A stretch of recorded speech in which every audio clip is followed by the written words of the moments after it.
Hey folks, it's Schwell here doing another video. This one is going to be an update to the previous videos I've done on the Baby Desert Eagle II in 9mm. What you see here is what I had at the range minus a couple of boxes. I didn't bring all of the boxes back, just a couple. This one's actually empty. This one has a couple of things that I want to go over before the video is over. Baby Desert Eagle did come with these two magazines. I have more magazines en route, as well as a couple of CZ75 magazines, because there is talk that they actually fit. But I believe the only difference between this one and the CZ magazines I have en route are the notches on the magazines. Meaning the ones from the CZ75 will not be ambidextrous. The Baby Desert Eagle II is empty. I will break this down really quickly just so you guys can see what the outcome of the 200 rounds looks like.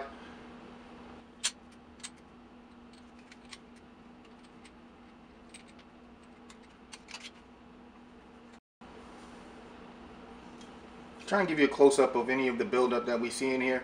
Now, most of the stuff that you'll see are the residuals or what's left after going through 200 rounds from the TulAmmo, which isn't the cleanest stuff on the market. As most of you know, it's steel case. This gun has been pre-treated with frog glue multiple times actually since the last range visit. There's quite a bit of copper buildup on the ramp, and you know that's going to happen based on the type of ammo that you use. That's very expected. There is a lot of dirt built up here. Again, this gun was treated with frog glue, and all I have to do is give it a nice wipe down, and it is ready to be put back together and ready for the next range trip until I'm ready to give it a thorough cleaning and another application of the frog glue, which usually I do with my firearms after about 500 rounds of use. And 500 rounds is usually maybe two or three range visits. Anything more than that for me, it just becomes overkill. Though it's not bad for it, I just don't like to break the guns down, have them apart and in pieces being cleaned so much. Now, if you notice, this is just a quick wipe down. I haven't run anything down the bore, and that copper buildup that I just showed you was gone. Again, frog glue. I really love this stuff. I've treated my shotgun, my ARs, all of my pistols, everything. I've even had frog glue days where I've had family members come over with their firearms and we've treated all of them. Now this gun has about, I guess, 475 rounds to it currently, and this is all through by me. I'm trying to keep track of everything on the complete round count and showing how well the gun is performing. And this was a new rag, and a lot of that stuff is just wiping right off, guys. Alright, now on to some of the more important stuff.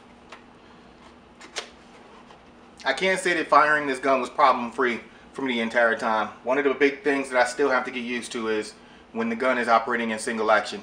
That trigger pull is so soft that I've had a couple of instances where it fired when I wasn't expecting it to fire. And again, anytime your finger's on the trigger, you should expect it to fire. That's why every time I'm handling it, the gun is actually pointed down range. But this range trip, I think I had 2 instances where I pulled the trigger and didn't intend to.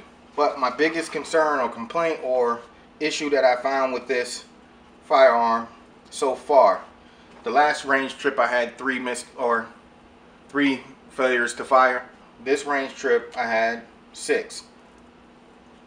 I'll get you some close-up pictures of this stuff. I'm not really sure how well I'm getting this into the camera, but there were 6 of these, and these were all the same ammo.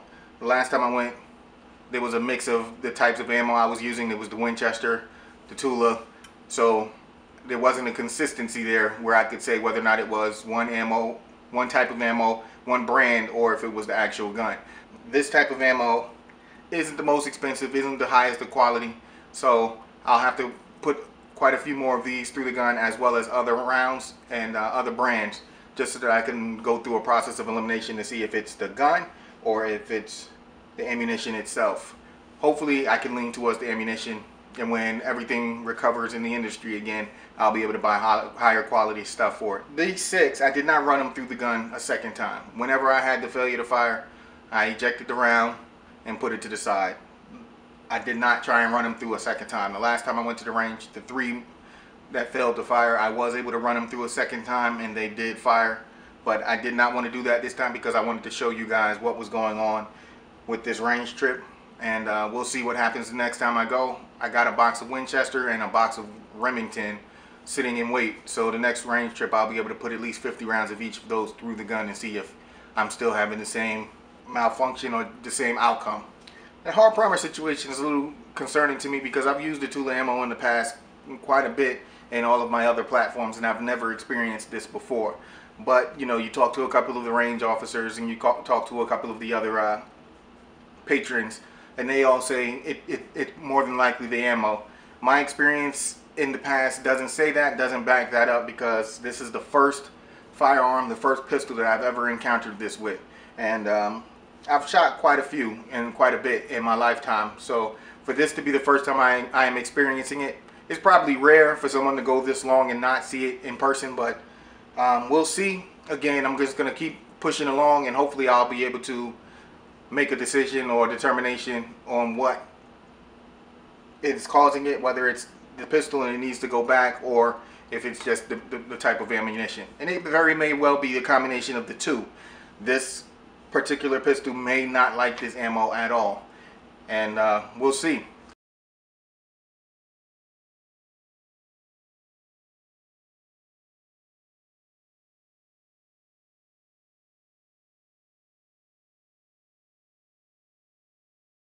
While trying not to disappoint, I was able to grab one of the targets while I was there. The middle section is right before I left. I ran 3 magazines through the gun right before I left. This is just me getting some downrange shots. This is at 15 yards, this grouping here. Now the rest of these were done at 7 yards. The first 2 magazines were down here at the bottom left. Then the third magazine was top right. And then from the top right, I went top left, and then from top left, I went to the bottom right. Now, I will add, I'm not the best shooter. I will never claim to be the best shooter. That's why I go to the range and practice quite a bit. Because of my physical limitations and my condition, there are certain things that I am unable to do with efficiency, or at least at the level that I think that I should be. 10 years ago, my groupings were outstanding. Not so much now with my eyesight the way it is. Shooting anywhere at an angle, a downward angle, has proven to be one of the most difficult angles and the difficult shots that I can take and make. That's with a pistol, with a rifle. I'm not sure what it is that's going on with my eyesight that prevents me from making shots that are at a downward angle. And so what you see here is not a reflection of the pistol itself, but a reflection of my limitations.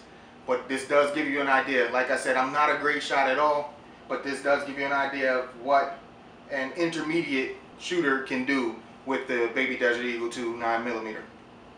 The first magazine actually accounted for most of the on-target hits here, this nice grouping here, this opening, and these 3 shots that went up high. Now, the 3 shots that went up high were towards the end of the magazine, and then I tried to make adjustments, and that's where I ended up with this grouping down here. If you can even call it a grouping.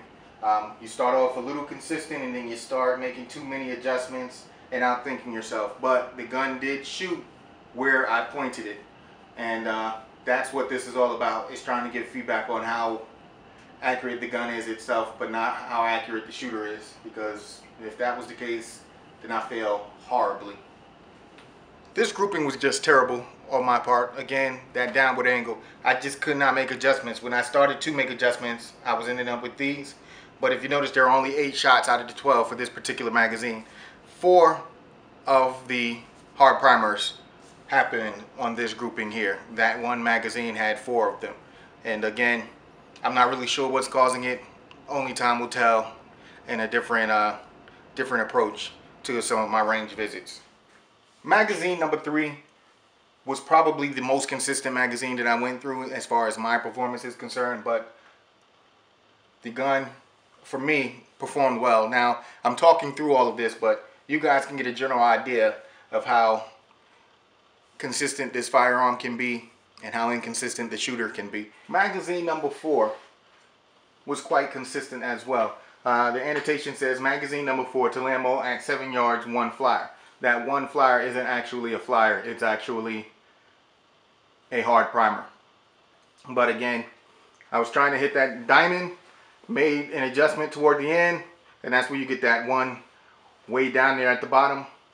But the grouping was very consistent for my skill level, and I was extremely satisfied with this magazine. And this is just me familiarizing myself with the gun a little bit more and not really thinking about testing and trying to hit accurate shots. But what I was doing during this was a drill that I just read about, where at every second I was firing a round, and then I doubled that pace and fired a round at every count. So I was going 1 1,000, 2 1,000, 3 1,000, and firing a shot at the count. So when I hit 1, I was hitting a shot. When I hit 2, I was taking a shot. Then the second magazine in this group, I went 1 and 2 and 3. Instead of 1 1,000, it was 1 and 2. Again, taking the shots on the number count, which was speeding things up. And I just continued to go that way and just keep getting faster and faster with every magazine. A couple of the hard primers happened during all of this. And again, this was right before I left. So I think the gun performed really well. I didn't do too bad on this exercise. I actually enjoyed doing it, and this was at 15 yards. So this is a vast improvement over what it was when I went through my NRA certification. Oh, that was terrible. Boy, oh boy, was that terrible. I do not regret making this purchase at all. It was money well spent. I enjoy taking it to the range. I enjoy the outcome. I enjoy the feel. So far, I've enjoyed the experience, minus those hard primer situations or occurrences that we're seeing. Again, I will try and get to the bottom of that. I'm also going to be trying to do a weekly video where I go to the range, money permitting. Go ahead and check out the Guns, Guts, and Glory network. It is the network that I am a part of. Check out that channel. They have tons of great content providers. There's a lot of great information out there. I may be the only airsofter in the group, but as you can see, I'm also sprinkling in real steel stuff. But they have a lot of real steel experience. They have a lot of stuff that they can share with you. And it's just been great.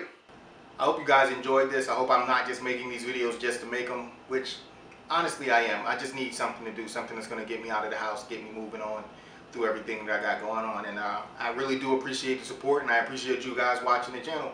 Please stay tuned for more. We're going to do a little bit more airsoft stuff, a lot more real steel stuff, ammo permitting.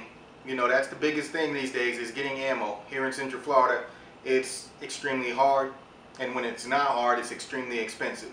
So stay tuned, and hope you guys are out there having fun, being safe, and also being responsible, and I'll hit you with the 2 fingers.